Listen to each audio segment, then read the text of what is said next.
Привет, ребята! В этом выпуске мы отправимся в запретную зону этого 1300-летнего храма. Никто никогда не снимал в этом месте, но там внутри скрыты странные секреты. Здесь можно увидеть змею. Это кобра с открытым капюшоном. Но странная деталь находится сверху. Эта кобра изображена с головным убором, похожим на корону. Эта деталь не является частью индуистской иконографии, поэтому никогда не изображается в индийских храмах. Но почему она вырезана в этом храме? И почему ее разместили в темном углу, спрятав от обычных посетителей? Посмотрите на этот артефакт 2000-летней давности. Он выглядит почти идентично резьбе. Кобра с открытым капюшоном и с головным убором или же короной. Но это не из Индии. Это древнеегипетский артефакт. Неужели это стечение обстоятельств? А что насчет этого? Это опять же кобра с короной из Древнего Египта. Снова и снова мы видим, что в Древнем Египте изображали змей с коронами на головах. Так как же эта типичная египетская резьба оказалась в Индии? Но мы не должны делать поспешных выводов только потому, что нашли одну похожую резьбу. Поэтому давайте посмотрим, найдем ли мы здесь еще что-нибудь. И всего в нескольких столбах от этой резьбы мы можем увидеть это. Это две переплетенные змеи, которые распространены в индуистских храмах. Но они немного отличаются от классической модели. Между ними что-то вырезано. Барельеф немного разрушен, но между головами с капюшонами определенно что-то вырезано. Я использую фонарик своего телефона, но эта область очень темная, поэтому я не могу разобрать, что это такое. Единственный способ узнать, что это такое, найти подобную резьбу в том же храме, только в светлом месте. Например, вот тут. Посмотрите на эту резьбу. Две переплетенные змеи, и между ними предмет, похожий на сосновую шишку. И сосновая шишка находится на стебле. Сразу вспоминается египетский артефакт, выставленный сейчас в музее Турина, в Италии. Предположительно, этот артефакт был изготовлен около 1200 года до нашей эры, то есть ему 3200 лет.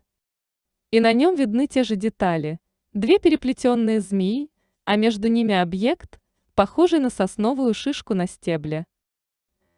Но мне более интересна одна крошечная деталь.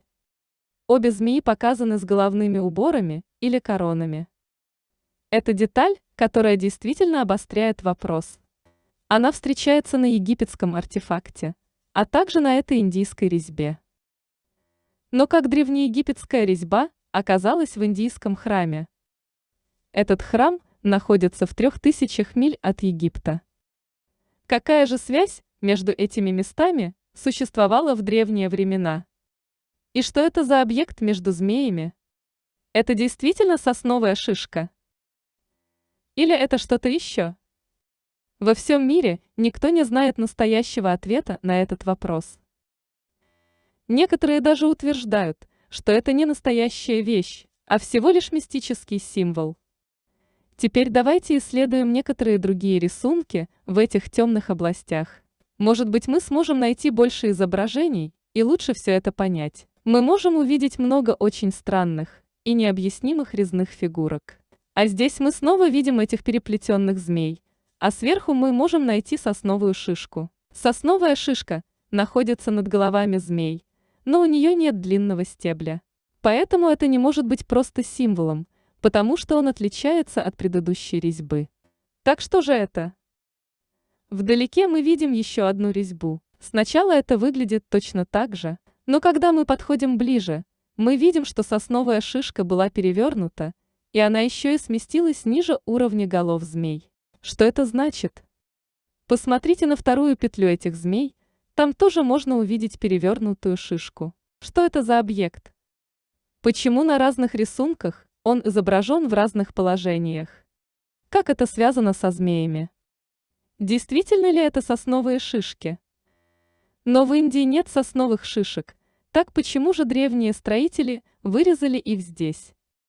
Опять же, мы можем видеть короны на змеях, и это явно египетское изображение.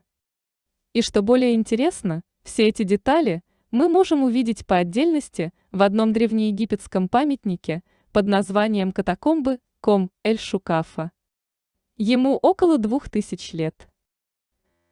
Посередине вы можете увидеть гигантскую змею с короной, слева вы можете увидеть переплетенных змей, а справа вы можете увидеть загадочную сосновую шишку со стеблем.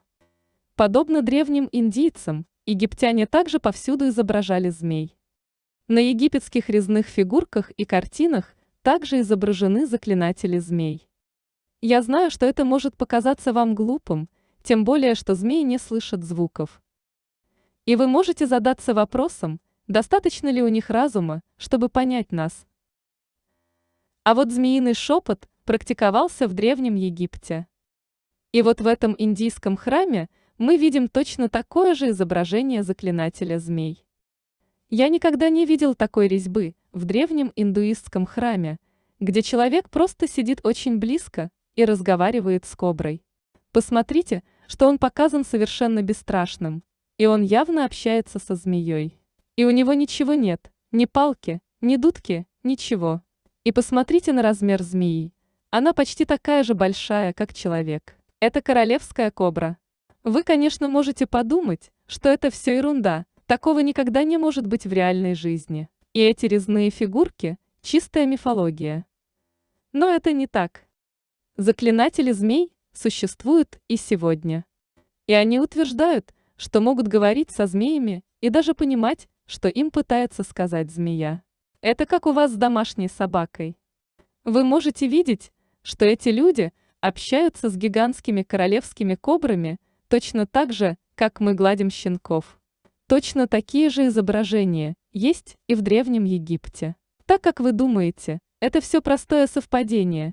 Или эти рисунки доказывают, что Древняя Индия и Древний Египет были связаны? Почему эти змеи изображены с коронами?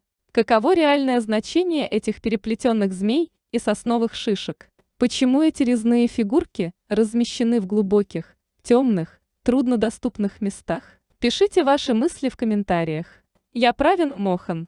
А в мире еще много загадок, но в один ролик они все не поместятся. До новых встреч! Спасибо за просмотр. Все ссылки на источники информации в описании под роликом.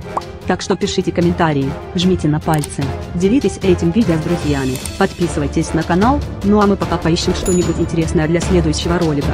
Монтаж, перевод, озвучка и анимация студии Эльмукон.